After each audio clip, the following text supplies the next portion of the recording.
یہ بھائی نے فرمایا کہ رمضان میں ایک حافظ صاحب نے تراویح پڑھائی، وہ اکثر بھول کر کبھی 3 پڑھا دیا کرتے تھے اور پھر سلام پھیر کے کہتے دوبارہ پڑھو اس نماز کو، کبھی 4 پڑھا دیں، تو ہماری نمازیں ہوئیں کہ نہیں ہوئیں؟ دیکھیں، سب سے پہلے تو میں کمیٹیوں سے گزارش کرتا ہوں، جو مسجد کی کمیٹی ہوتی ہے، کہ آپ صرف حافظ کا انتخاب اس وجہ سے نہ کریں کہ وہ بہت ہی خوبصورت پڑھنے والا ہے، بلکہ اس کو شرعی مسائل بھی آنے چاہیے، ورنہ یاد رکھیے گا میرے جملہ، تمام لوگوں کی نمازوں کی بربادی کا وبال آپ پر ہوگا۔ اگر بعض حافظ ایسے ہوتے ہیں بالکل ان کو مسئلے نہیں آتے، نہ وضو کے مسائل، نہ غسل کس طرح واجب ہوتا ہے، غسل کیسے اتارا جاتا ہے، حالت جنابت کا غسل کیسے کیا جاتا ہے،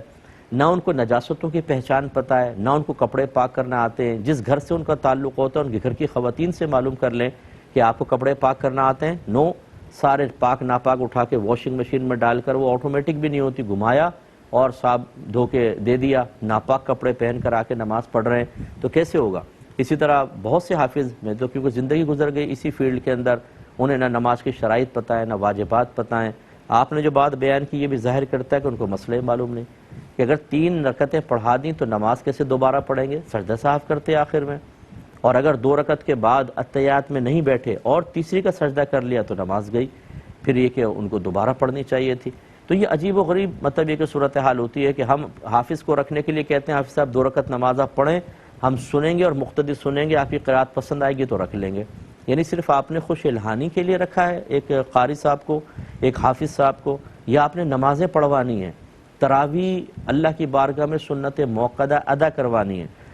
تو اگر آپ نے صرف خوش الہانی دیکھنی ہے، باقی چیز نظر انداز کریں تو شریعت اس کو قبول نہیں کرتی ہے۔ اس لیے خوش الہان نہ بھی ہو، مسائل جانتا ہو، سب سے پہلی چیز، اس کے بعد خوش الہانی بھی ہو تو بہت اچھی بات ہے۔ تو بہرحال اب آپ کے حافظ صاحب نے جو کچھ کیا، آپ، میرا مشورہ یہ ہوگا کہ آپ یاد کریں، لوگوں سے مشورہ کریں، اس کو لکھیں اور اپنے قریبی اہل سنت کے کسی دارالعلوم سے اس پہ فتویٰ لیں، ریٹن فتویٰ، اور وہ کمیٹی تک پہنچائیں دائرہ ادب میں رہ کر کے یہ معاملات ہوئے ہیں، نیکسٹ ٹائم ذرا احتیاط کریں۔ اس قسم کے